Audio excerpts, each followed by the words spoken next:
African safari and may include animal kills and carcasses. Viewer discretion is advised.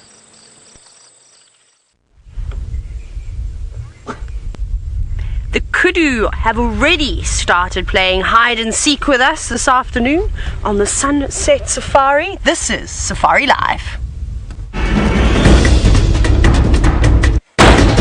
Ready.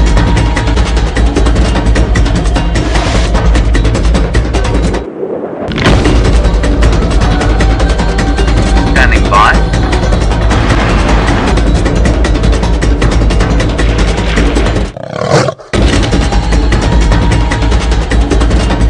Five, four, three, two, one. You are live, you are live.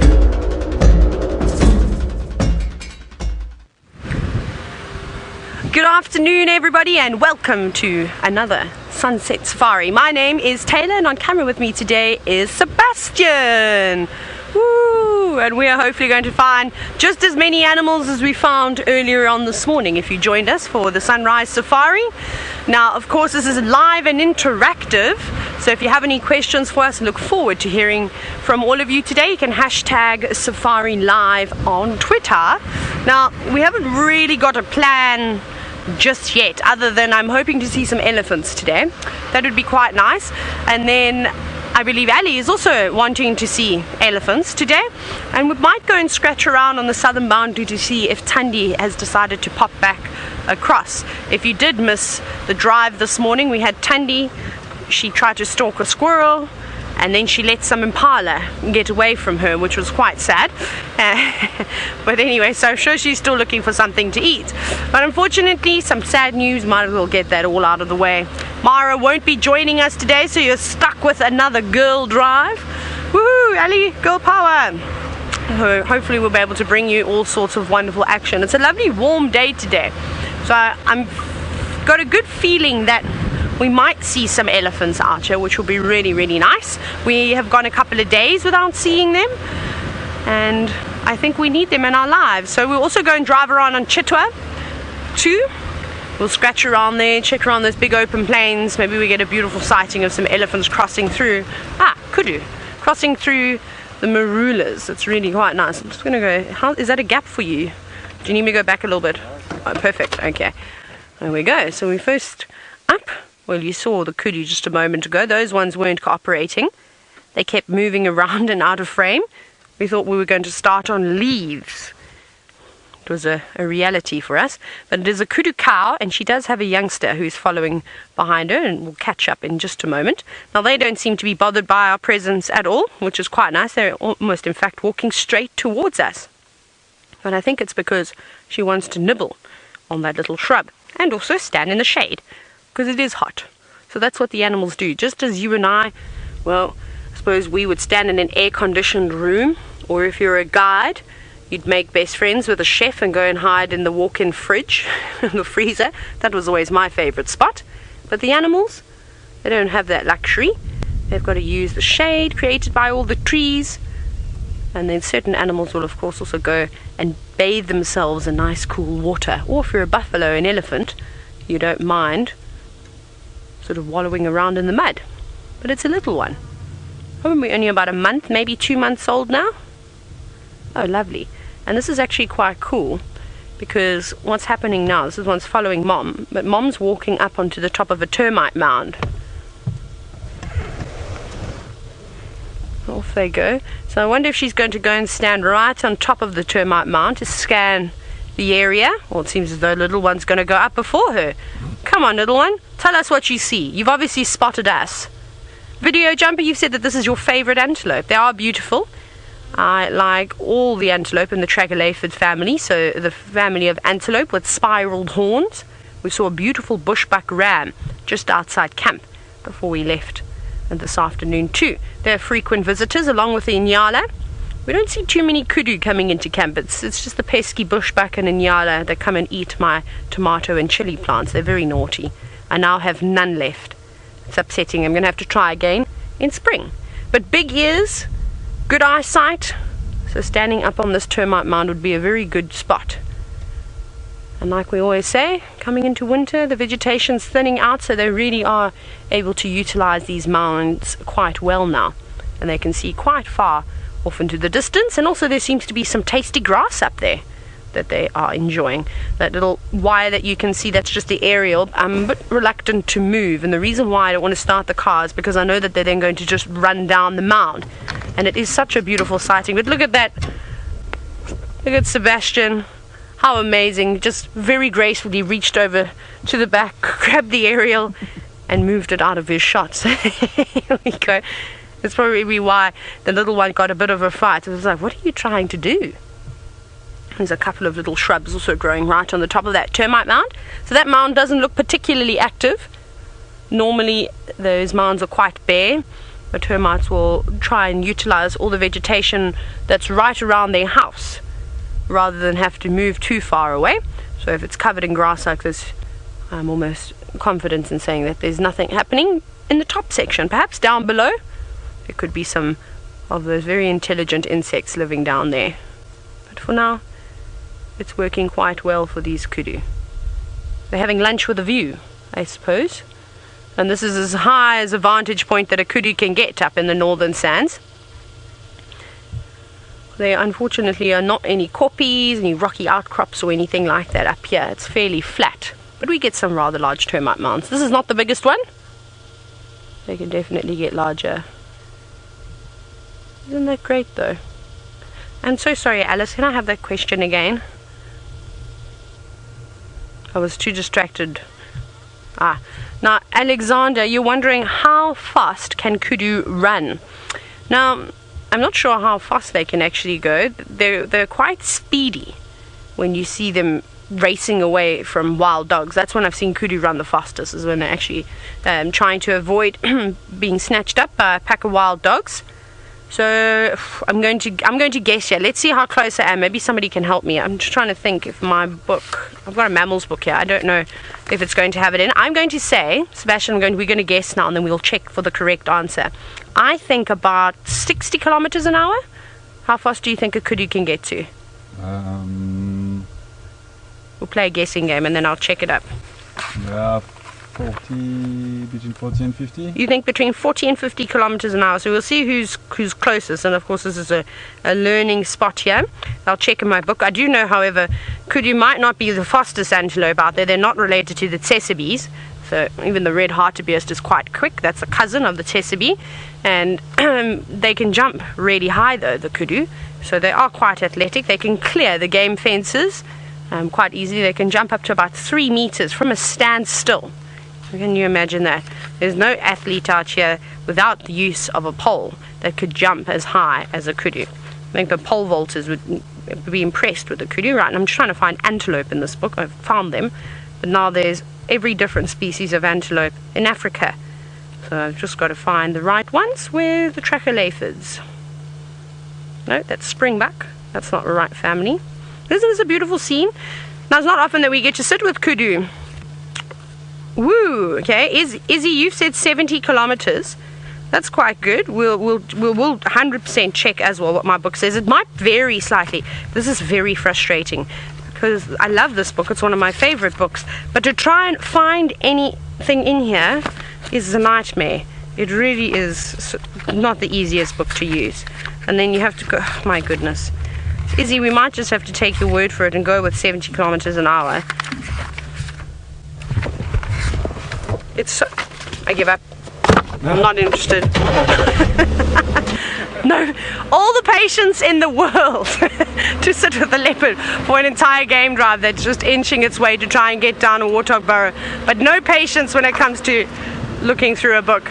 Okay, I'll have a look at the book now. I just need a moment to compose myself. So while I do that, let's go back across to Ellie and see how fast she thinks a kudu can run.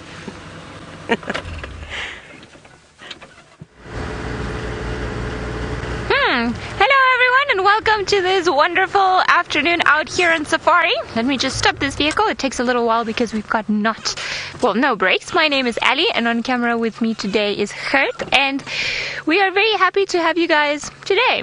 Now, as you know, it's a live and interactive show, so if you've got any questions or any comments, please feel free to send them using the hashtag the hashtag Safari Live. Now, my plan for the afternoon was to pretty much focus on hyenas and elephants, but I've just come from the tent and they were not out. So I'm very, very sad because the little ones are probably just inside of the termite mound and I couldn't see any adults. So there's no point in staying just to put unnecessary pressure in the area. So what I'm going to do is I'm going to leave and then I'm going to try again later on this afternoon, see if perhaps they are there, because these hyenas just don't know how stubborn I am, because I really want to get to know all of them. So, long-term goal for the afternoon is to come back, but in the meantime, I don't know, I think my plan has just changed. Some Ellies in the water would be nice. Elephants at Buffelshoek Dam, that's where my aim is this afternoon, so hopefully that'll be it. Now, I believe Taylor was discussing how fast Kudus run. I think it's about 50-60 kilometers an hour, if I'm not mistaken, perhaps a little bit quicker than that, but I could be way off. So hopefully Taylor will have a better answer once she manages to check the book and see how fast they are. I don't think, however, that they are able to sustain that speed for too long, because they normally live in very thick areas. So their main way of escaping predators is, yes, running far, but just hiding into the bushes. Now, what they are very well known for is jumping very high. So I think maybe that's the best way that they've got to escape. But let's see, there's a nice group of kudu that we see around this area quite often. So I wonder if they're going to be around this afternoon. Also on the termite mounds, good indication that all of them are using the termite mounds is that the grass is still quite long. So elephants of the Kruger, come to us, we're waiting for you. Yeah, that is roughly where Kruger is, just more to our east, where the sun is not shining from. Alright, I thought I had smelled some of that unique popcorn smell, very typical of when leopards go scent marking. But I think what I want to do as well is go seeing it's on my route to Buffelshoek Dam where that Taylor had that carcass, see if perhaps we can find it again. Who knows, or maybe it'll be just a mystery carcass. Maybe there wasn't really a carcass at all, and that was just a parallel universe. Maybe. Not too sure. Seems like up here though it's a bit quiet. There aren't too many water sources around this particular spot, so maybe that just drags the animal even more to the corner. So they'll either go to the Gowrie Dam where the dam cam is, or they'll go far away into Sydney's Dam, which is all the way to the west from where we are, or if not, Buffelshoek Dam, which is all the way to the east from here. So interesting times ahead. And I wonder, maybe we'll pick up on more tracks for that strange female leopard that Taylor saw this morning. That apparently was quite sneaky, that leopard. She even walked on top of my vehicle tracks after we had driven past. She came and then she walked on there. So I'm guessing that maybe she went back to the carcass to see what there was around there, and then she did it. She considered that it was finished, there wasn't enough, and then carried on and moved off. Suppose it's a good lesson. Taylor's already managed to find the elephant, so let's go over to her and see what those beautiful creatures are up to this afternoon.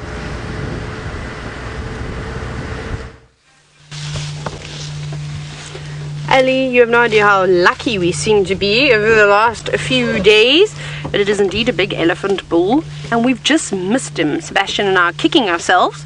He was just at Treehouse Dam. We must have missed him maybe by 10 minutes or so. Maybe if we hadn't spent as much time with those kudu, we could have seen him splashing about in the water. But a beautiful lad, nonetheless. And I'm happy that we've managed to find, even if it is just one elephant on his own. But he looks I think he looks beautiful with all the different colours that he's got over himself at the moment. Obviously those lighter patches are from sand, and some parts of it also just because he didn't get any water and mud on his body, and then the darker bits are from all the lovely water. He didn't do a very good job though. That was a half-hearted sort of splash about in the water. It's not exceptionally hot, so we don't normally see the elephants spending too much time at the water at this time of the year splashing themselves. They'll just go down, have a quick sip of water, maybe a couple of trunkfuls sprayed over their body just to help cool them down, maybe to keep the flies at bay too. But other than that, that's all. And I really hope that this giant doesn't move too far into the thicket, because we might lose him. He's actually moved quite far off of the road now. He's just following a big animal pathway off to go and obviously feed on something delicious. I wonder if there are any more elephants around here. We will go and check twin dams around Baboon Pan. Of course, we're looking for a leopard. We might find some elephants coming through here. He wasn't a very old bull either. He looked not ginormous, average sized elephant bull, I would say. I would probably put him in his early 30s. Some oxpeckers flying overhead too, looking for the next target to land on. Don't think you're going to go down to the elephant. No, he's circling. Maybe he's practicing to be a vulture, that one. It's difficult to see him, but you can sort of just hear him above us. Now he's gone. You obviously realize that elephant's not what I'm looking for. I shall go somewhere else. But sadly, I think we might have to wait for this elephant to pop out on the other side. Actually, if I go forward, we might get another view of him. Shall I try that? And I believe we're breaking the internet now too, with trying to figure out what the speed of a kudu is. Now, the book that I have, it's a specialist book on animal behavior, talks about how high they can jump, but it doesn't say anything about their speed. So unfortunately, I'm not going to be able to help you. But perhaps Ellie has got... it's a tough one. Perhaps Ellie's got another book with her. All books are slightly different. Obviously, it's everybody's opinion and their experiences of the various animals in different areas. I don't think I just said that. Why am I repeating myself today? Oh my goodness. Aaron, that's a very intelligent answer that you've given by saying that the speed of a kudu probably depends on what type of prey is chasing it. I do concur. That's why I say the fastest I've ever seen a kudu run was after wild dogs were tailing behind it.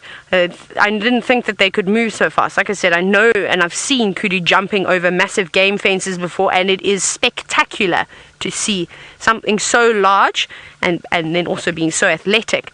So it'll be somewhere between 60 and 70 kilometers an hour, we can say roughly. I don't know if there's anyone out there that has ever timed a kudu or done a race against a kudu. So until we have that day, we won't know. Now you might hear a bit of noise just in the distance. It's an aeroplane, just a small aircraft, obviously taking off from Chitwa, which is not too far from here, or maybe even Arathusa. Obviously dropped some guests off. You can also hear the song of a crested barbet. It's just singing out and about at the moment. There seems to be a duet going on at the moment. Now the elephant, he's just going to carry on eating for most of the day.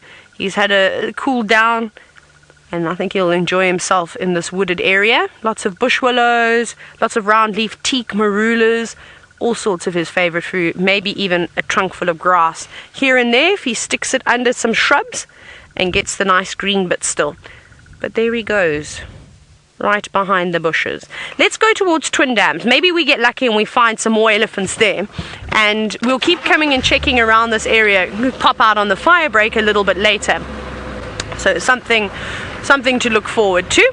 Okay, I'm going to send you back into Ellie's vehicle now and see what she's got planned for the rest of the afternoon.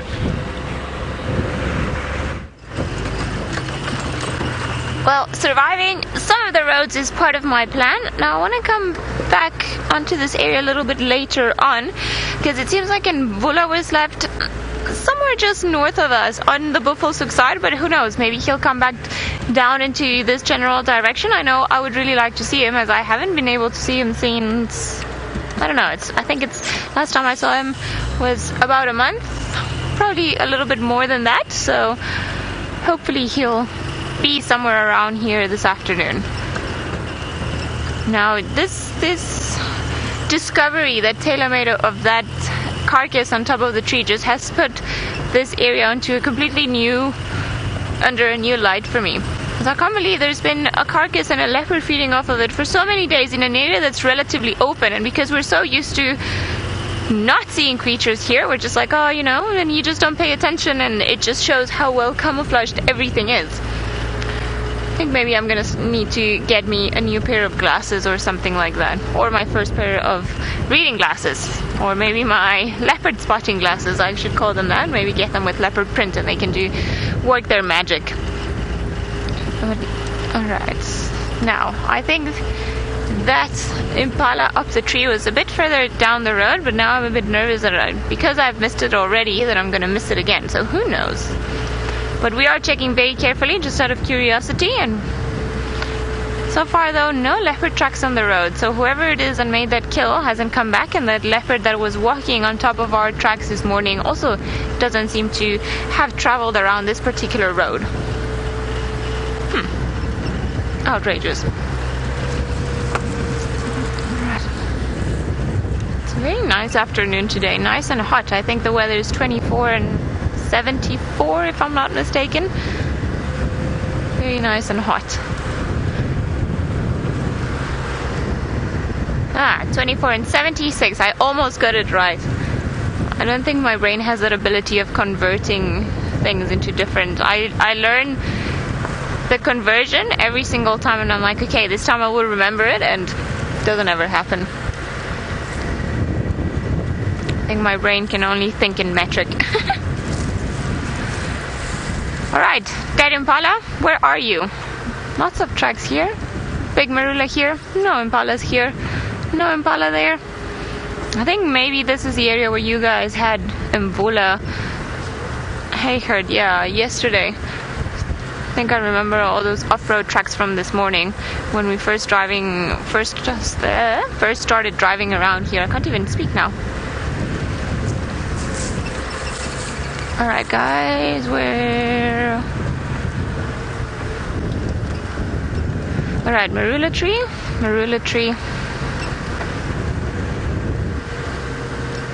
Maybe we won't see anything, proving that it's well camouflaged.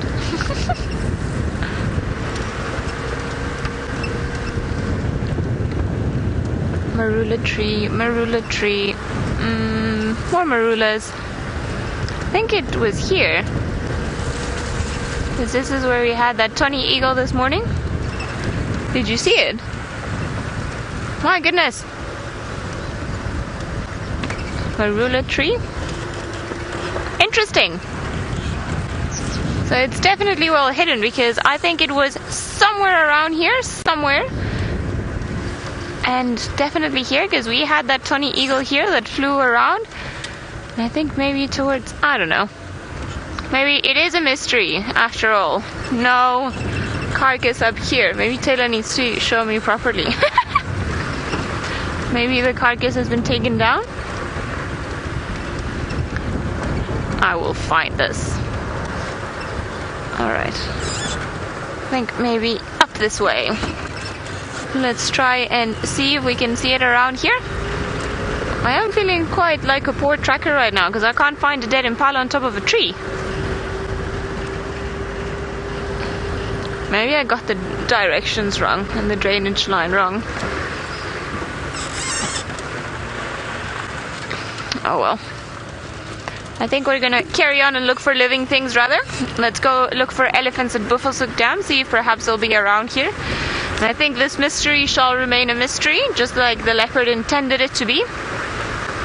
And hopefully that would be wonderful. Alright, I'm officially giving up on the dead impalas on top of trees. I don't think there's any around here. I think maybe I got the directions wrong, so I'm gonna carry on and look for the living. Seems like Taylor's bumbling along, so let's go over to her. Perhaps she will spot another carcass on top of a tree leading to somebody else.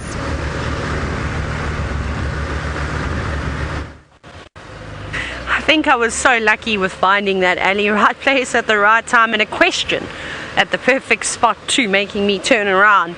So I don't know, it's I'm trying to think of how I can explain it, but it would be quite difficult if you didn't know which marula to look in, because there were quite a few, and there, like I said earlier, we were talking about the vultures perhaps knocking it out of the tree. There were lots of little branches, so it is concealed. Now we've just arrived at Twin Dams. Who's just dived into the water? I think it's terrapins. Yep, Lots of terrapins diving into the water, but otherwise not much else. Unfortunately, just quite a bit of glare. Let's see if any of them are going to pop their heads up.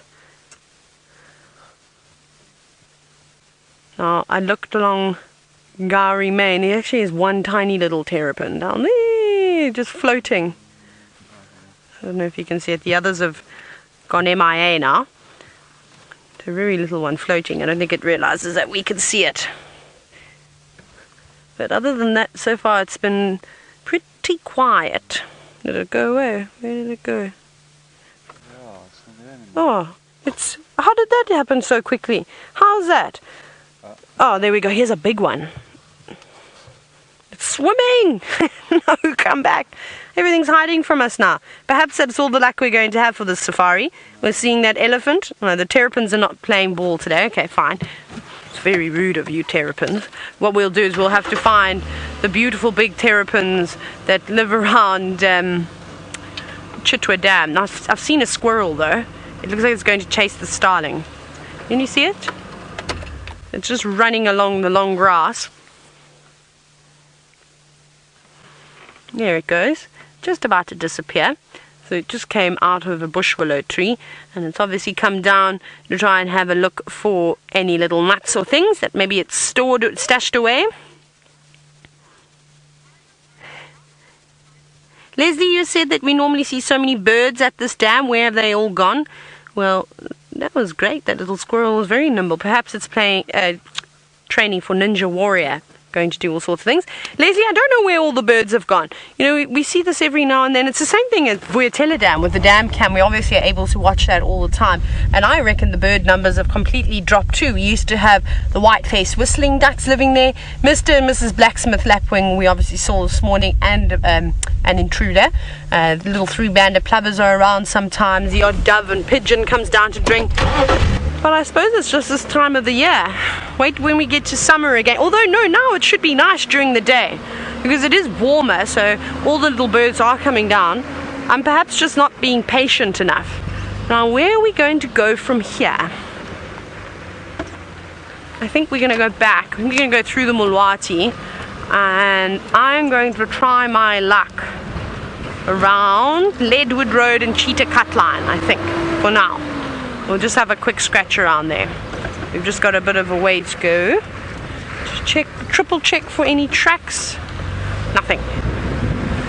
So Ali said to me that she thought Tundi had actually come towards Baboon Pan. Apparently there was a giraffe just in Little Gowrie, just out of our view, and it was staring down at something in the drainage line. Now, it wouldn't surprise me if the giraffe had spotted the leopard. She was coming straight towards this area.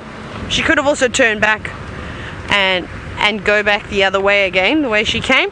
Now, Aaron, you would like to see a giraffe. Well, if we see one, it'll be for you, Aaron. But so far, nothing with a long neck. Just check very carefully here. There's some nice shady spots for a leopard to hide away in, especially because it did get quite warm today. No, doesn't look like she's popped out onto the road either. Let's go down into the Mulwati and see what we can see down here. That's no leopard tracks. Nothing. Up in the tops of trees. Good spots. No, it doesn't look like there are any leopards around here. Okay, well, we'll keep giving it a bash around here. Perhaps Ellie and I are going to have to start with a bird challenge, seeing as all the rest of the animals are hiding away. What do you think, Ellie?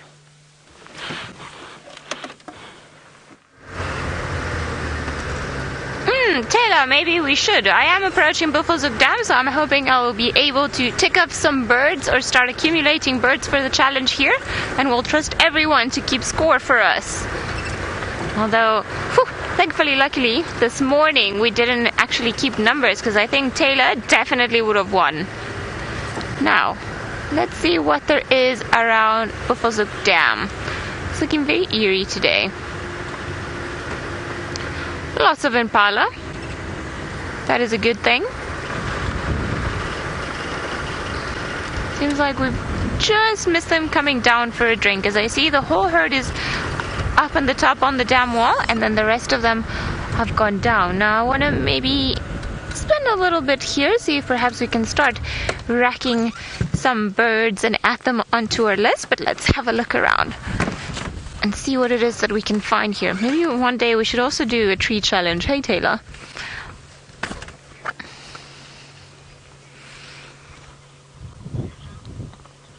Matt, you're 10 years old and you're wondering where the hippos have gone off to. I am wondering the same thing. I think there is just one. No, it just seems to be dirt. Never mind. So hippos can move from dam to dam, and maybe perhaps the hippo over here has gone to Treehouse Dam. Perhaps it's gone to another bigger dam somewhere on Buffelshoek or in Torchwood. They don't have to stay in the same dam all the time, although they prefer it. Now, the hippo that lives in this dam, he's been a bit shy lately, so I wouldn't be surprised if he's actually listening to me talking all this nonsense about him not being around, and he's just underneath the water hiding out. So I think maybe let's just stick around for a few moments and see if there's a head that pops up. If not, then I think we're going to have to say that this hippo has migrated. I wonder. I don't think it's the same one that we saw at Treehouse Dam this morning, because the one at Treehouse Dam is quite shy and rarely puts his head out. Or who knows, maybe this hippo thinks that he's going away from the paparazzi just by going to Treehouse Dam and pretending he's not around. Now, I think let's start seeing if we can find any beautiful birds around here. Alright, there is one little plover all the way in front. Alright, we'll show you one little bird. There it is, the first one's for our list, the three-banded plover. We're going to stick around here and see if perhaps we can see anything else around here, but while we do that, let's go over to Taylor, who has managed to find very fresh signs of Tandy.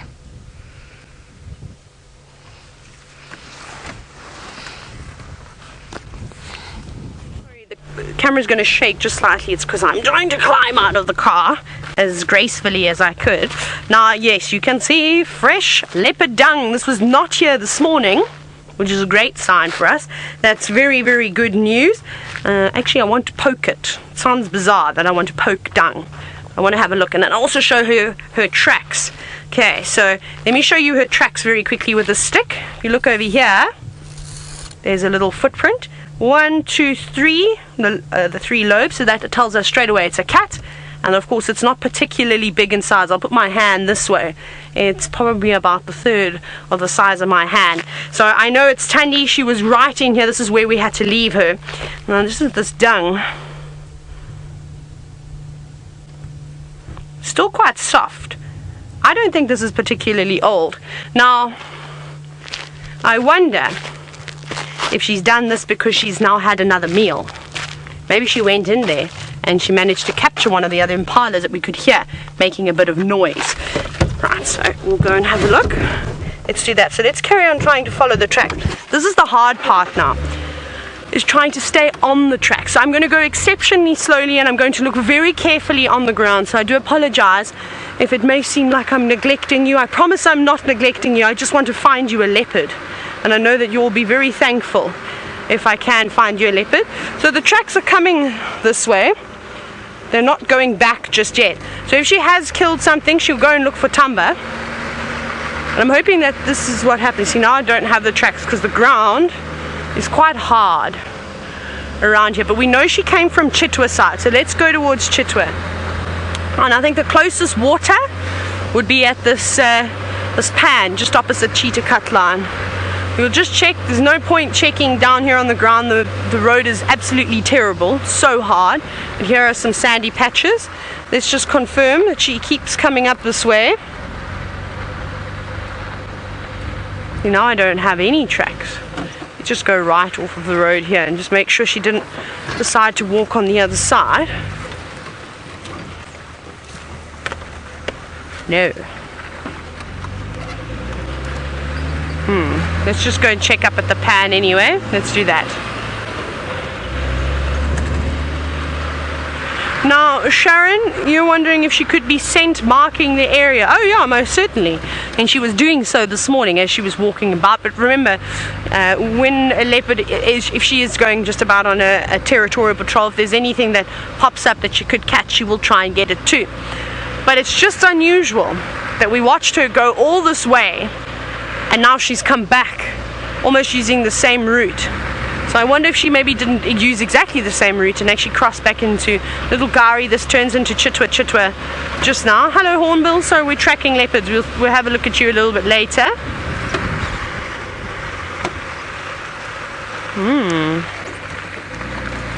There's some more leopard tracks here. Let's keep going. Let's check that watering hole. We'll go up and see if we can see any of her footprints. I did think she had a drink this morning, because at one point we didn't see her for about 2 or 3 minutes. She'd stopped down in that little ditch, and that's where there's a fair amount of water.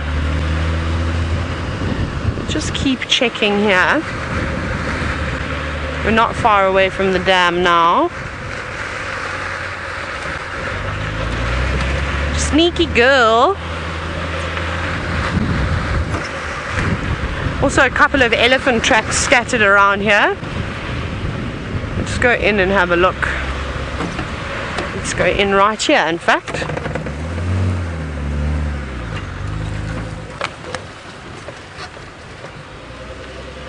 Oh, it's dried up. I can't believe that. I didn't realize there wasn't any water in this pan. Look at this. And this was full not so long ago.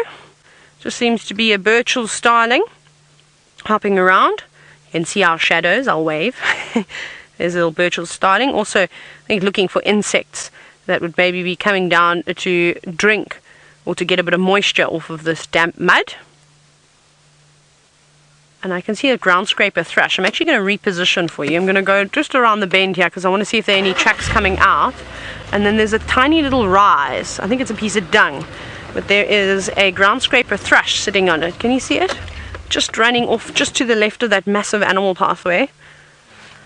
You can just see it just up ahead. You've got it. Here it is. It's a nice bird. I like these ones. They're one of my favorite birds. I love their yellow legs and the markings, the black markings they have against the white stands out, and very easy bird to identify. Okay, so that's quite interesting. I think I can hear a safari vehicle, which is really good news because now I can chat to them and tell them what I've found. Come this way, please. Right, let me quickly move onto the road and wait for them. Where are you? Pick us! Where's the safari car? Are you not coming this way? So it doesn't look like there's any footprints around here. Again, the ground is actually quite hard.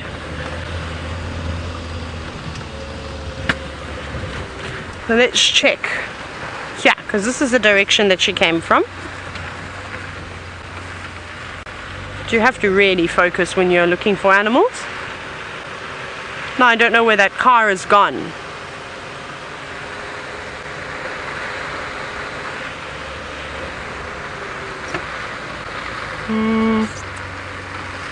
No, there's no sign of a leopard here at all.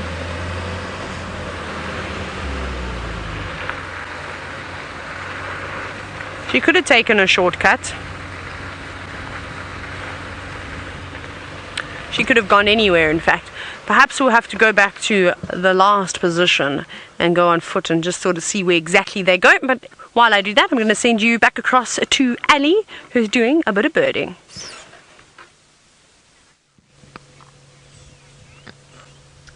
We are trying to, but it's getting a bit complicated because the birds, of course, will not stand still. But there's a bird party here, so I just want to maybe try and move a little bit further ahead. See if we can have a look into those bushes on the left-hand side and maybe dig for any birds that are there. Because I see some blue waxbills. There's been a drongo fluttering around. So I want to see if maybe there are some other interesting little birds that could be there. Where did you go, little blue waxbill? So towards here. Up here. I can hear lots of little things here. There we go. There's the blue waxbill that we were talking about. Common little things, hard to spot because they never stand still. And find them in little flocks every so often now. I can hear so many birds around us, and it's a bit frustrating because I can't really see any other birds other than this waxbill that's now, of course, flown away. Let me just quickly check. Give a scan around with the good old trusty binoculars. There sounds like a cisticula somewhere around here.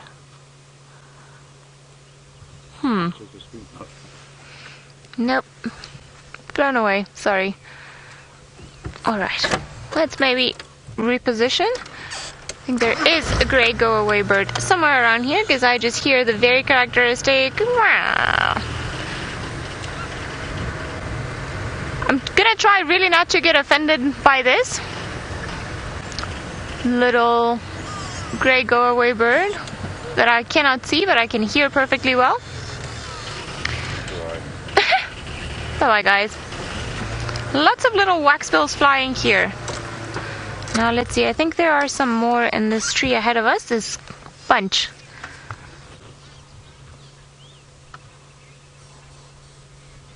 Video Jumper, you say you love waxbills because they've got beautiful colors. I agree with you. I just wish that they would kind of stand still for a while longer. I also really like the fire finches that are very similar to the waxbills, but they have more brown and some of them reddish colors, and they can be so beautiful. Now, I think all these little creatures are becoming a bit tricky. Come on, guys. Lots of little waxbills fluttering around.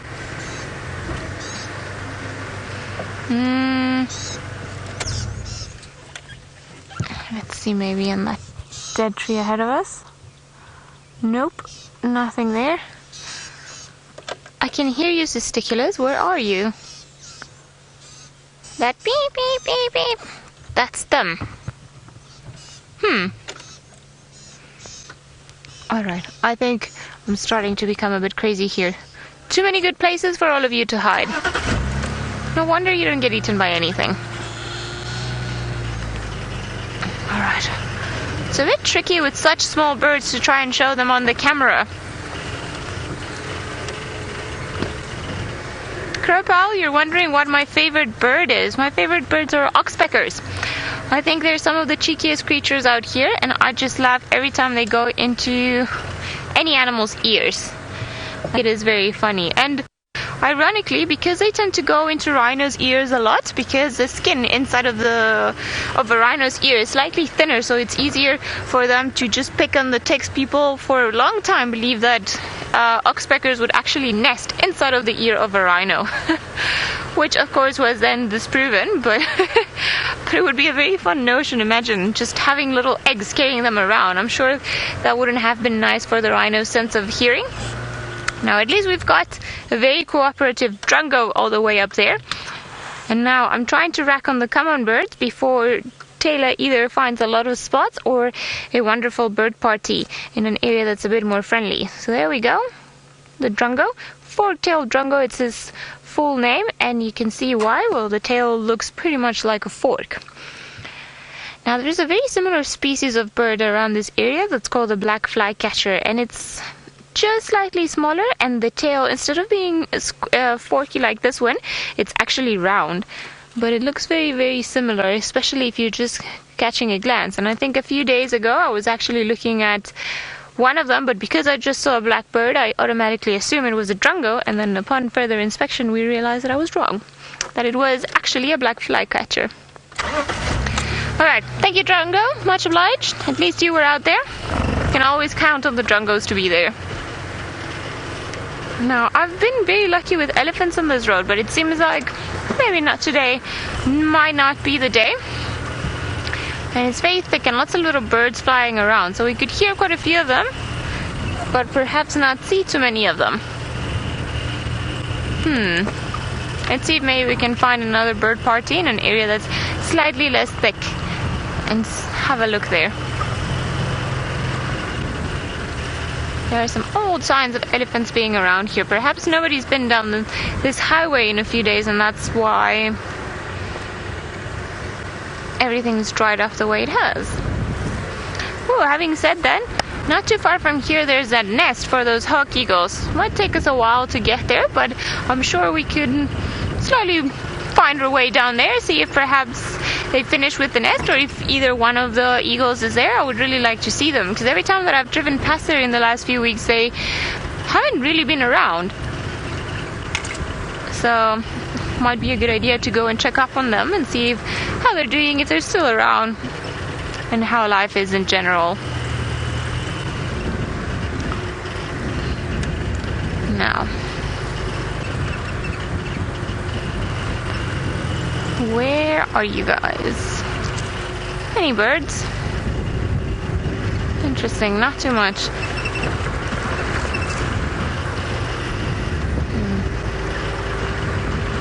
Seems like Taylor has found some more tracks, so let's go over to her and see how the tracking is going.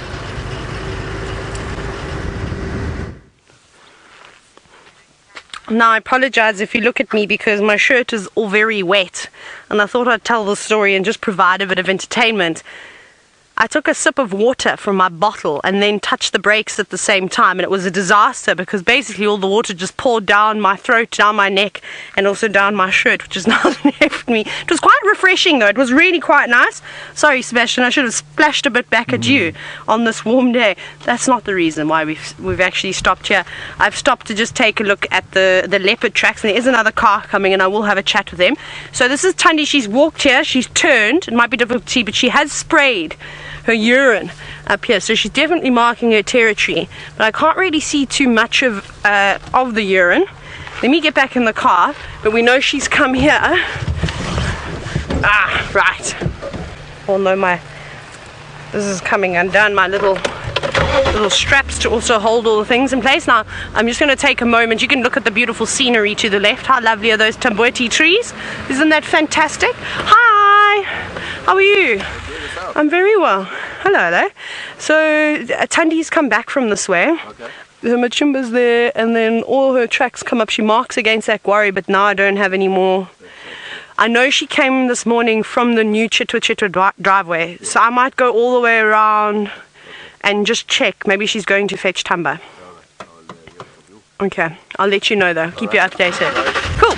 Good luck. Right, we're back.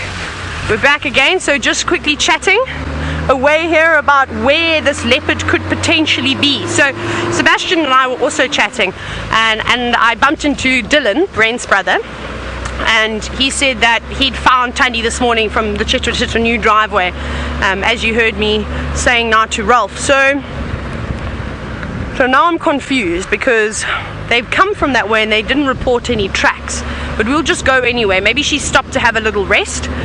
Maybe she hasn't made a kill at all. Also, we are only just speculating. So we'll go all the way around there. We'll go on Sharambi back towards the driveway, and then maybe check in some of those roads closer towards the Cheetah Plains driveway. And there's some nice roads, and you know, Tundi is no stranger to that end of the world. But we'll just keep checking. But still, there's absolutely nothing here now. Nothing fresh. There are some leopard tracks, but from when she was walking down this morning.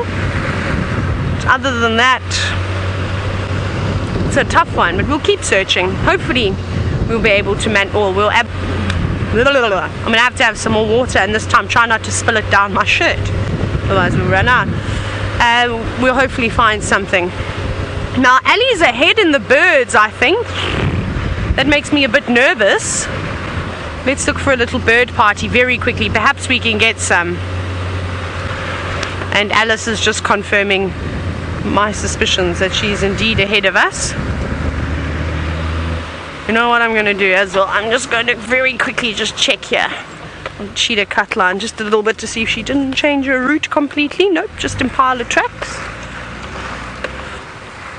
Now if you're wondering how on earth you can spot a leopard track so quickly, because it didn't look like I was really staring down onto the ground, but I promise I was. It's just that as you start guiding, here's a go-away bird, or two go-away birds. Just going to move forward. Are you eating? I'm going to go creep slowly. See, can you get them? Is that a better gap? They're just eating berries. And the reason why I'm able to, of course, spot the tracks so easy, it's just because we see them all the time. So you start to notice things that look like they shouldn't belong on the ground. There's even a little polyrhynchus ant moving around behind that go-away bird. But it is eating berries of some sort. What tree are you on? Looks like one of the sennas that it's hopping about. Maybe it's not eating berries. I couldn't quite see what it was grabbing off there. But typically the go-away birds are fruit eaters. Maybe it's pecking at the pods. Is that what you're doing? Yes. Oh, did you see the go-away bird on the right-hand side? It sort of stretched over to try and get one of those pods from the senna and then fell off of the branch. Please tell me, Megan and Alice, did you see that happen? Yeah, there's another go-away bird laughing at you. Oh, it was funny. Look at them. They're doing acrobats now. Now, you do realize, birds, that you're not supposed to put your tail over the top of your head. Otherwise, gravity is indeed going to take its toll. Obviously, these birds weren't concentrating when they were in their science classes, but look what they're feeding on. So not feeding on traditional fruits like they normally would eat, but making use of these pods. And there's another one that's not eating, and I think it's just laughing at these two as they do their silly acrobatic maneuvers. There they go, off they go now, flying away. That was quite nice. It was a lovely go-away bird sighting, in fact. I'm going to have to hold my arms out like this now to try and dry my shirt because it's very wet. And then it's also quite nice. It's nice and cool as well when I do this. Okay, that's enough. Alright, let's continue our search. Let's concentrate. Birds and spotted cats and elephants. That's what we're looking for. Birds, spotted cats, elephants. No spotted cats yet. There's a zebra. Maybe we should turn this into a mammal challenge and we might win. There's a whole herd of zebra. Woo. That's a nice gap. Natural framing by some apple leaves. We shall see in a moment. I keep parking poor Sebastian on the most bizarre slope, so then he has to rearrange the camera. Sorry, Sebastian, I'm making your job not particularly easy for you. But there's more than 5 zebra in there, which is probably the biggest herd we've seen in the last week or so. Maybe even more. Maybe this is the McCurdy herdy, who knows? But they're on Chitwa. And they look like they're going to come right towards the road. Let me go forward for you again, Sebastian. I'll just go past this marula. Yes, I'm glad you spotted that. No, find a little gap. Maybe if I go, yes. See, not all the zebra wanted to stand in the same spot. So it's difficult to try and find a perfect little gap. But there's the rest of them, just moving through. There's quite a few stripes behind that bush. But it looks like they're going to follow this one up in front. And I think it might be the stallion. They normally do take the lead. Let's see, yeah, that is a boy. That is the stallion. And the whole herd is now running out of the thicket and walking in the same spot. So we've actually got a nice position here. We'll get to see them all. We can count them now. 1. Not the stripes, because we'll be here all day if we try and count the stripes. We'll just count the animals. There's a second one. And there's a third one that we'll see in just a moment. And it looks like there's a foal with this mare. Where's the little one? It was still coming. No, it's stopped playing. Oh, I think it has just stopped to play. Beautiful. Nice. So 1, 2, 3, 4. And here comes the little one running at the back. 5. Where's your friends? 6. And I think there's a 7th one too.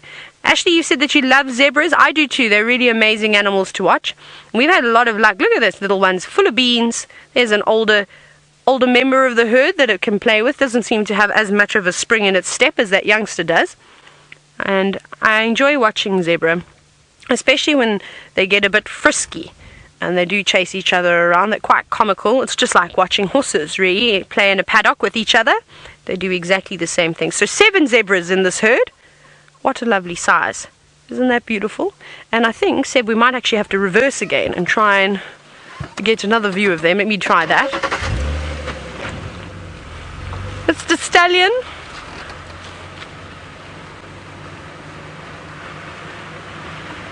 I'll go right back. Watch, now they're going to change direction. Don't do that. We just want to have a look at you. Okay, we'll stop here. That'll do.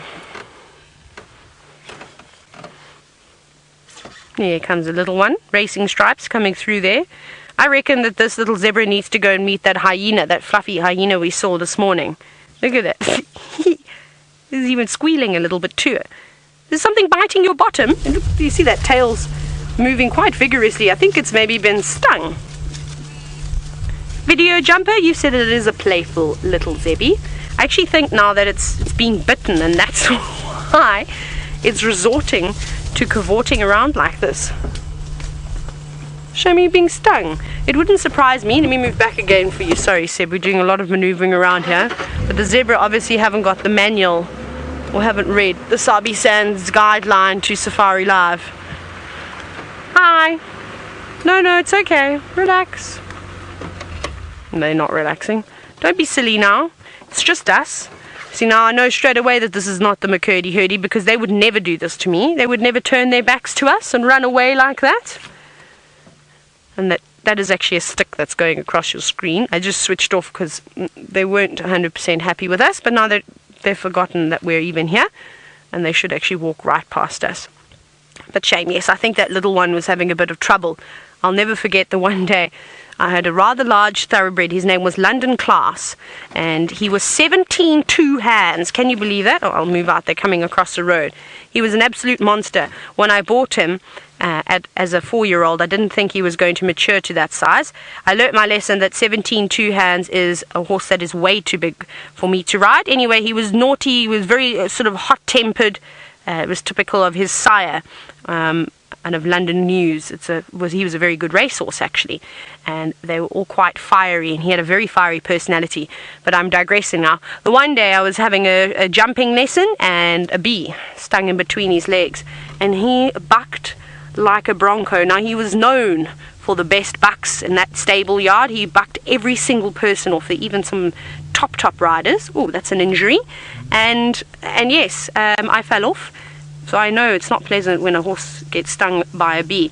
Now, I think this is zebra. Looks like it's been fighting a little bit, don't you think? Looks like there's quite a few scratches there.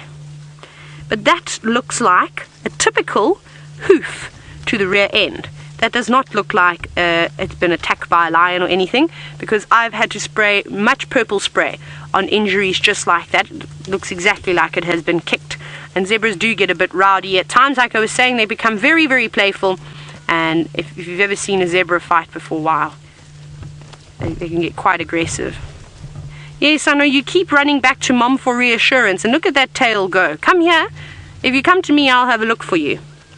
And there's something biting you. That's mean of the flies too, picking on the young foal. That's terrible of them. But what a lovely zebra sighting. I'm just shifting out of the way now. It's always interesting the positions we have to lay in to make sure we don't get our heads in. Sometimes my ponytail creeps into the frame. I can't help it. It has a mind of its own. Little one, have you settled down now? It doesn't seem to be sort of tucking its legs underneath itself like it was earlier. And all of the zebra's tails are swatting quite a bit, so the biting flies are definitely around. Whee! And even at a young age, I'll tell you right now that would hurt if it kicked you like that. Obviously hasn't quite learned, its tail's obviously not quite long enough yet to reach to those hard to get places. So a combination of bucking and shaking.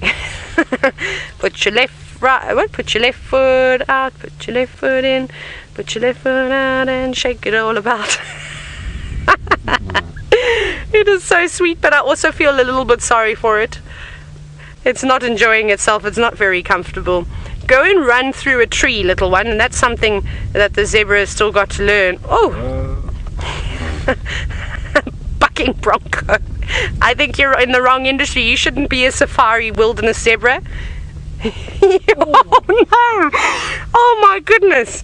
Shame, little one, and we watched that happen. I won't laugh at you. That was terrible. But it bounces back up, as you can see. Oh no. Careful, you're going to slip again. But you saw it slipped right there. It fell, it got back up. It didn't hurt itself. They are so resilient, these little creatures, and it is just going to have to learn. Now, curious one, you've said that you enjoy active zebra sightings. So do I. It's hard not to. and we don't get to see active sightings like this too often. I feel bad though, because I am laughing at the expense of the zebra, but I reckon everybody in the herd is probably having a bit of a giggle too. You'll get there, your tail will grow long enough one day, you'll be able to sort those flies out. I think it's a combination of the flies biting it and maybe a little sugar boost. It's got all this excess energy. It's a bit like me. It gets distracted. Oh, that smells nice. I'm going to eat here, and then I'm going to run and buck and chase all sorts of things again. How great is this? We have had some serious luck, Sebastian. So Sebastian and I were talking this morning. I was distraught because I'd left my watch at home, and I've been waiting for this watch for such a long time. And I said, oh no, Sebastian, we're not going to have good luck today because I left my lucky watch behind. It's not the watch that's lucky. So now we need to figure out what item that I'm wearing is very lucky, because I didn't have this kind of luck last cycle or the cycle before. We actually had a drought when it came to animals. But it's changing, and I'm quite happy with that. So I got given a necklace, and I also got given a bangle. Rhino bangle. Maybe it's the rhino bangle, this one. That's actually, oh sorry, did you want to look at it? Yes. I'll just show you my pretty beads. There's my pretty beads, and it's got a little rhino on if you'd like to see. It says protect. It's upside down though, so maybe it's that. Possibly that's bringing me all of my good luck, I'm not sure. Anyways, it's now turned into Safari Live's fashion edition. Let's move up just a little bit.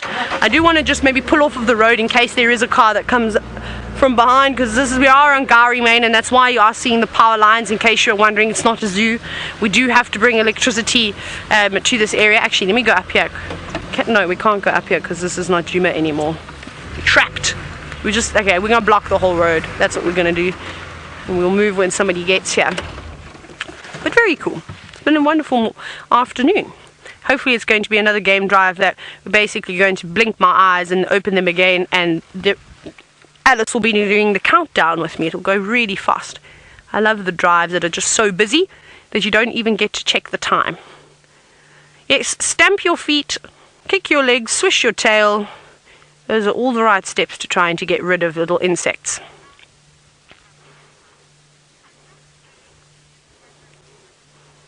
Ooh.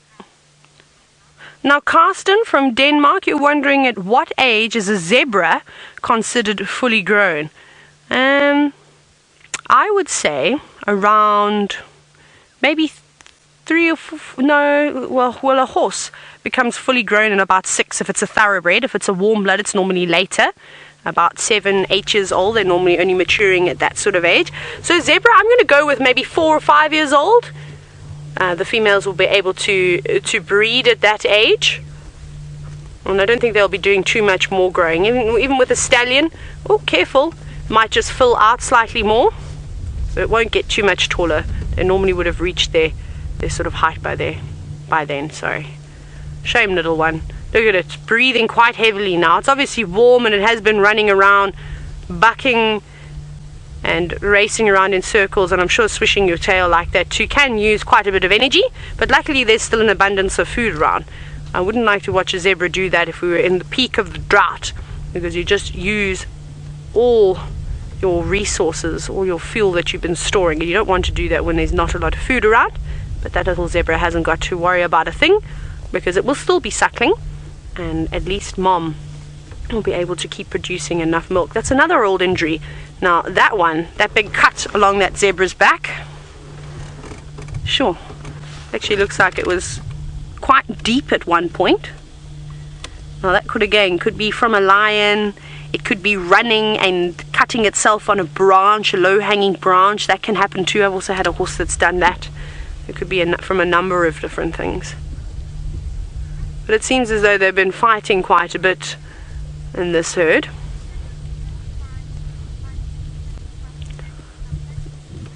Now, Mr. P, all the way from Canada, you're wondering if a zebra has ever killed a lion by kicking it.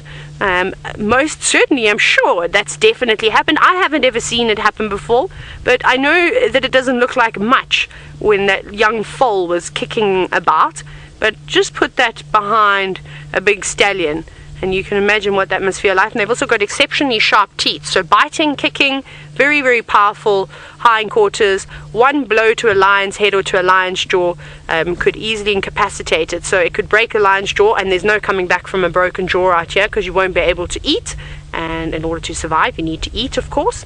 Or even breaking a lion's leg in the ribs, getting internal bleeding, that's a possibility. So all the animals out here have got a chance at defending themselves against predators. That's why the antelope have horns, that we've just mentioned. The zebra have got very powerful hindquarters and very sharp teeth.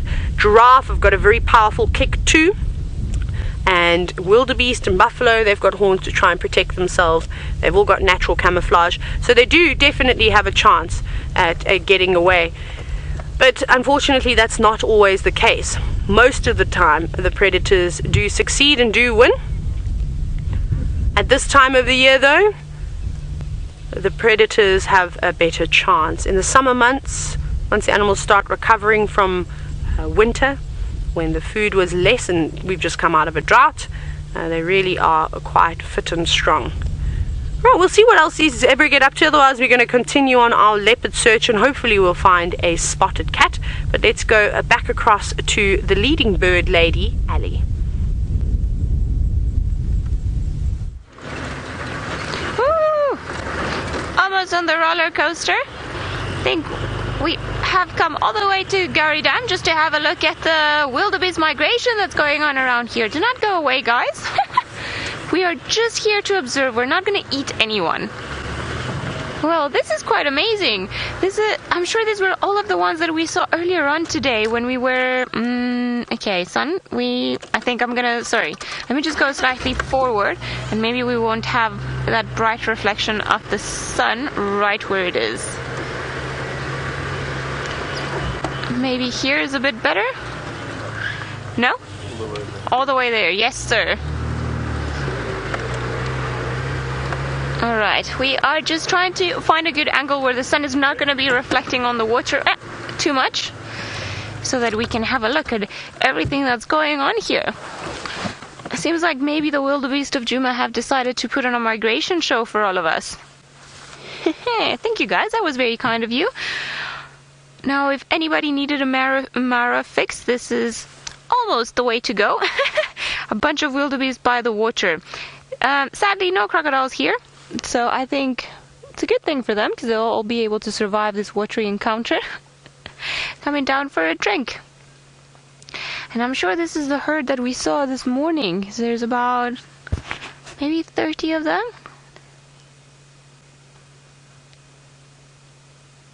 Yeah, I would say about 30-35 of them in total. Now someone's having fun there in the mud. Like we were saying earlier, it's been a hot day, so I wouldn't be surprised if they've just gone down to the mud to where it's a bit cooler, so it feels a lot better to sit down there than pretty much anywhere else. Look at that! We can even pretend that we're in the Masai Mara now, with this great wildebeest migration.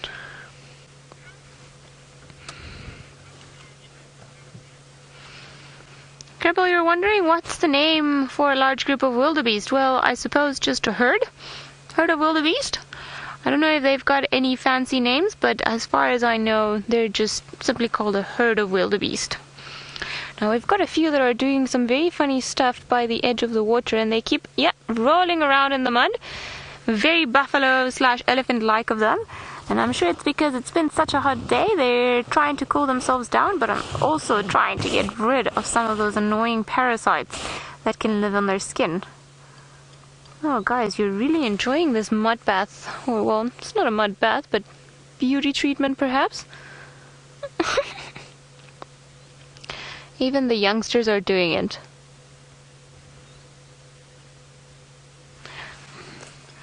I think this is quite unusual behavior, and they're very happy to be close to the water, because they have learned already that there aren't any potential predators in the water that might try and eat them. I think should we be in an area like the Masai Mara, where there are lots of crocodiles and lions lurking around waiting for the approaching wildebeest, likely that's when they're going to come and feel a bit more wary of the water sources. But like we said, this is a shrinking water hole. And I think it's the only one that is actually going to be pumped if need be throughout the winter time, so that there's always water here. But because there aren't any predators, the wildebeest have already known this fact, that they can approach it and just enjoy a lovely time by the water's edge. Well, this is pretty amazing, looking at them enjoying the mud so much.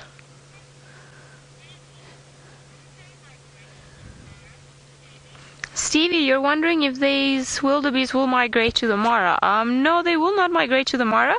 The wildebeest that we have in this part of the world, so in southern Africa, because there's water readily available for them, they don't have to move too much. They might semi-migrate during the dry winter months from one area to the next, just where they can find water, but they will not go from here all the way to the Mara. I do think that there's some sort of theory that says that perhaps millions, well, maybe not millions, thousands of years ago, all of the animals used to migrate, and especially I think it's been said that elephants used to go all the way from southern Africa to East Africa. However, as human populations have evolved in the world and we have started building roads and putting fences, we have cut the migration for many animals. So they've had to readapt, and that is perhaps one of the reasons why the wildebeest that we have down here do not move around and do those great migrations that we see in between our winter months here, but their summertime there.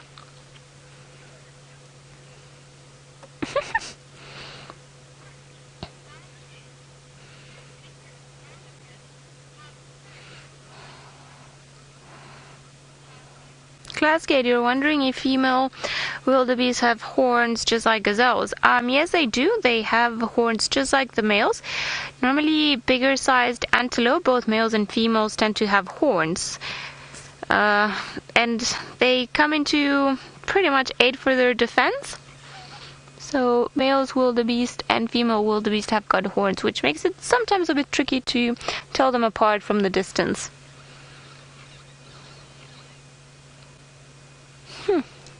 This is quite a wonderful setting. Interesting, guys. And now around the water there's shoots of grass that are probably a bit more palatable, still yummier to eat, more nutritious. So it's a perfect setting for them. They can play around in the water, have something to drink, and then eat food that's softer and more nutrient rich than what they've been probably eating the whole day. Now we've got some, I think it's some youngsters down there still in the mud playing around with it.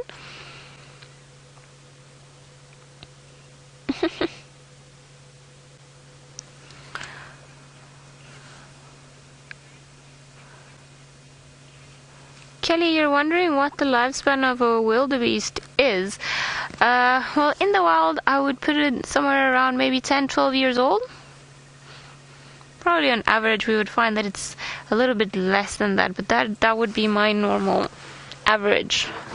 But let me see if I've got a book here where I can double check that this fact is correct. But it seems like we've got a youngster quite enjoying life over there.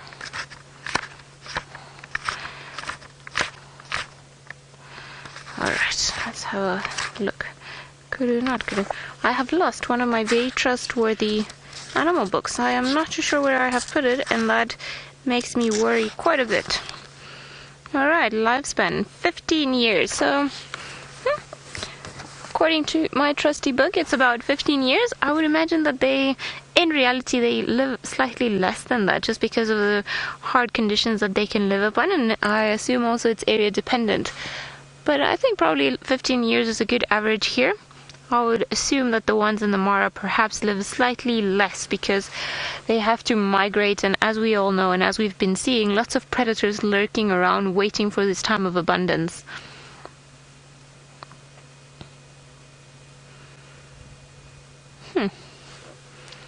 Interesting. So we're having like a mini bite-sized migration over here.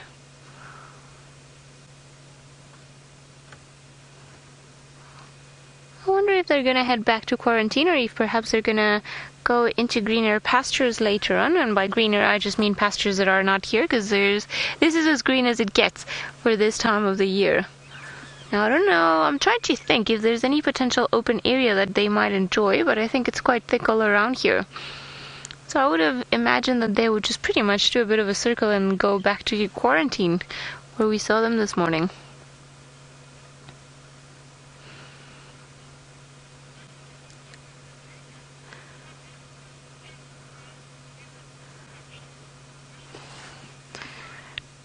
Rita Maturda, you're wondering if wildebeest are raised for human consumption. Well, the game farms that I want to say produce, but that raise animals for human consumption, they don't do it in intensive as, for example, maybe cattle farmers. But yeah, they do sell wildebeest meat, and it's quite tasty. You'll often find that they'll give it or offer it to guests at lodges if they want to try any of the wild meats. I think wildebeest, nyala, kudu is very popular as well. What other one, Kurt? Am I forgetting another? You can eat anything. You can eat anything. Okay, that is probably true as well, but I think those are maybe the most common ones.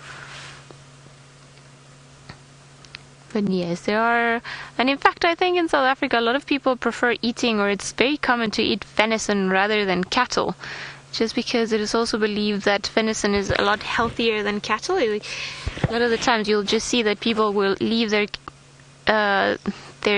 game animals like the wildebeest or the nyala, they'll leave them to pasture and live freely before the time starts to cull them. I don't know, there's no way that I can talk nicely about culling of creatures, but it seems to be the preference. I've met quite a few game farmers that prefer venison over meat.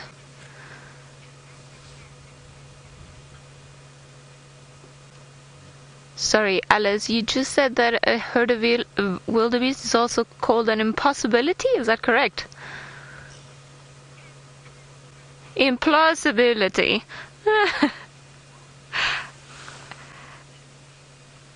Okay, I didn't know that was another common name for an association of wildebeest, but I like it, and that's a very fun one.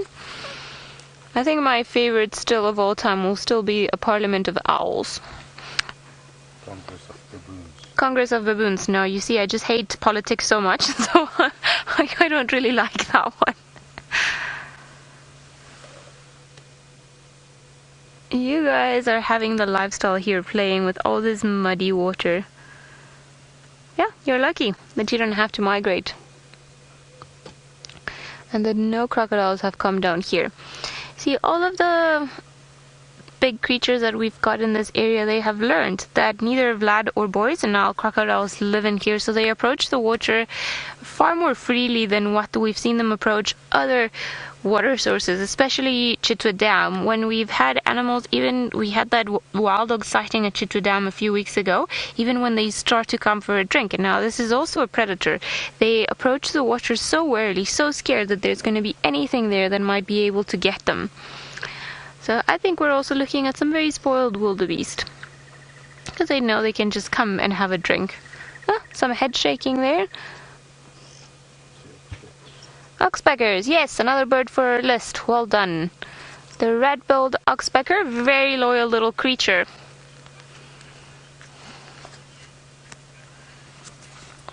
Robert, you're wondering what's the difference between a wildebeest and a buffalo?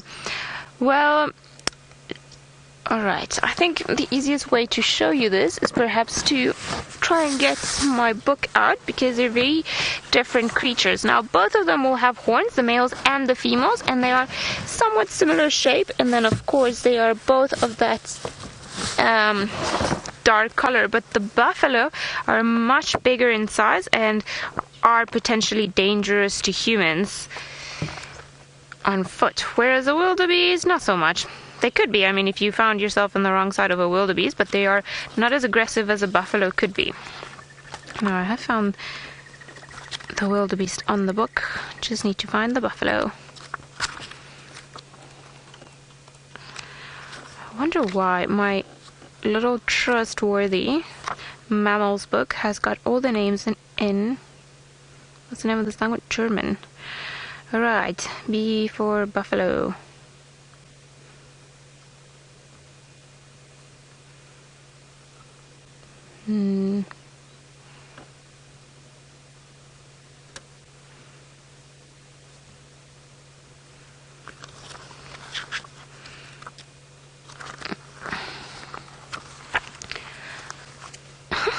Someone's having a lot of fun.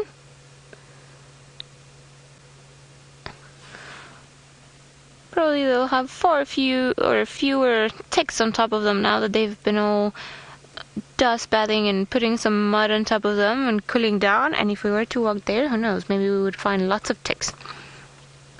Now, I haven't forgotten about the difference between the buffalo and the wildebeest. I'm just sticking with the wildebeest for a little moment just to see if they do anything else that's quite interesting.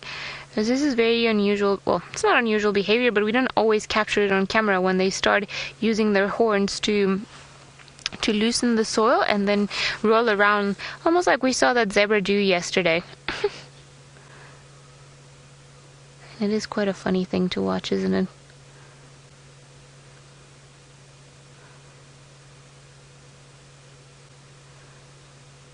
Carrying on. I think maybe somebody's going to push somebody else out of that spot.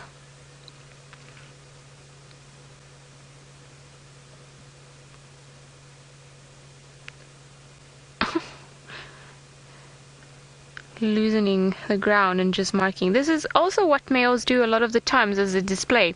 So they'll do it in very obvious areas, like an open area, and they're going to start digging like that, and then just horning the ground, and then dust bathing and everything else, just to prove a point and advertise their dominance in a particular area. So they always make sure that they can do it in a spot where they can be seen. Whereas right now, I think it's just more of a practical consideration what this wildebeest is doing. Look at that belly. I would find it very hard to roll if I were them. There's a blacksmith lapwing running around at the back, so we can add another bird to our list. Thank you, wildebeest. That was most kind of you. Now, let me just show you the difference between the buffalo and the wildebeest. Well, we still got them drinking water and they're being quite friendly to us. Now, let's put it here. So you see the face of the wildebeest. And look how funny enough, all of them down in the water drinking. Now, you see, very characteristic, this very long face. This muzzle here, very dark, and the horns, and then, of course, this beautiful big mane at the back. Now, let me just swap to buffalo just to show you what buffalo look like.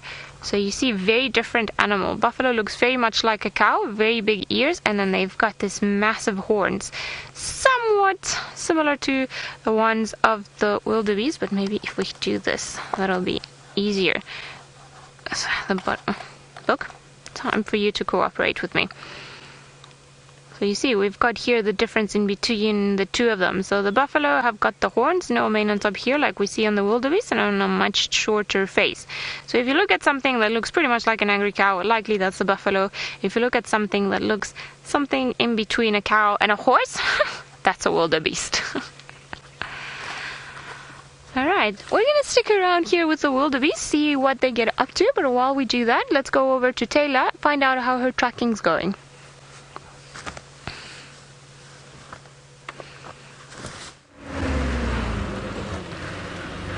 Well, I don't know if you could call what we're doing right now tracking.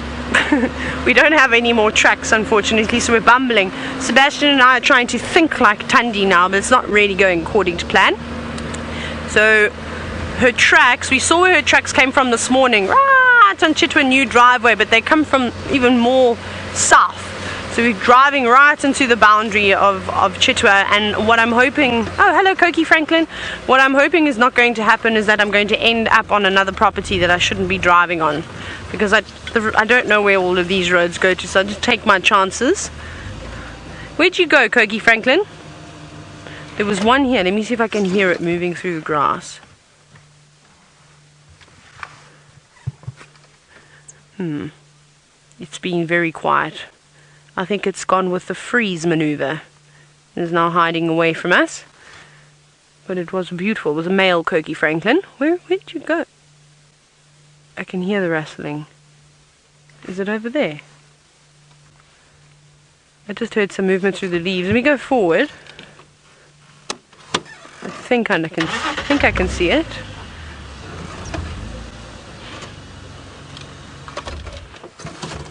That's amazing.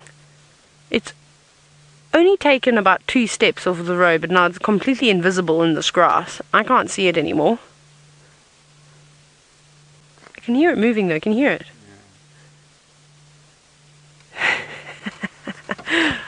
Unbelievable. Okay, I don't think we're going to get that Koki Franklin. We've been outwitted by a bird. We won't brag about that though. What little footprints? Lots of Janets walking here last night. Okay, now we need to find a road that looks familiar, because this does not look familiar anymore. But we'll keep searching anyway on the tops of the termite mounds and the trees. We'll keep searching for tracks. And of course, we're still on our bird search. And hyenas were running up and down here at one point too.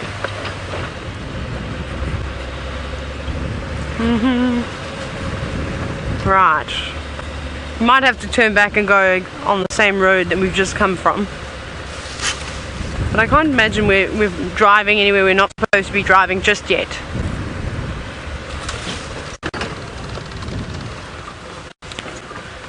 I don't know where we are.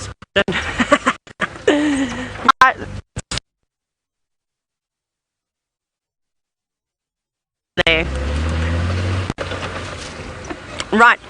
Before the gremlins attack us, they obviously also know that we're lost. I'm going to send you back across to Ellie and her wildebeest.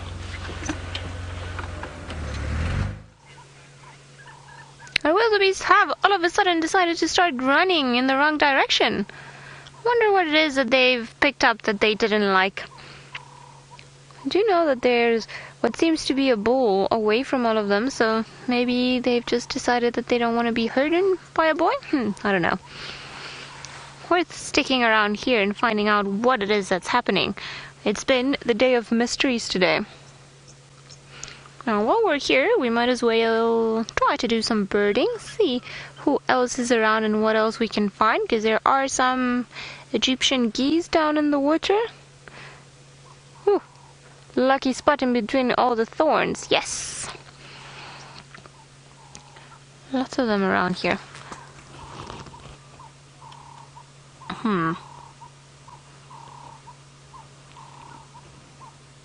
Not too much of a great variety from what I can see, but it also seems like maybe perhaps a bit to the left of where it is, towards the back, a little bit up. There it is. That's a Hadida ibis that we've got there, probing and looking for food. I think there's actually a pair of them, so the usual pair that lives around here.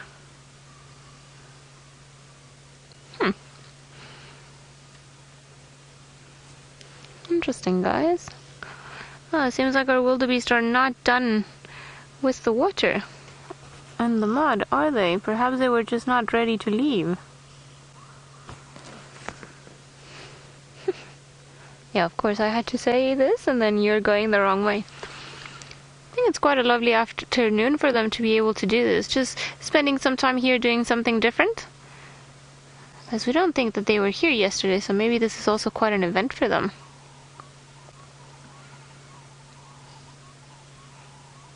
And off they go. Or at least it seems that they are going. Because they started going earlier on, but then they went into the wrong direction.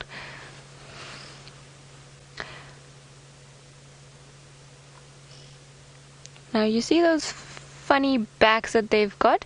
Pretty much it reminds you almost of the shape of a hyena's body. And animals that are a bit built like that, it's so that they can have spend a lot less energy, have more of a rocking motion. For animals that need to perhaps walk for kilometers and kilometers on end. So I'm sure our friends in the Mara will tell you guys all about it, because we'll see them when all of these wildebeest start congregating. And I think it's already started happening. The first ones have already arrived, and I'm sure as the days goes by, we would love to see them, all of them, trying to cross the rivers and see that wonderful spectacle that the Great Migration can be.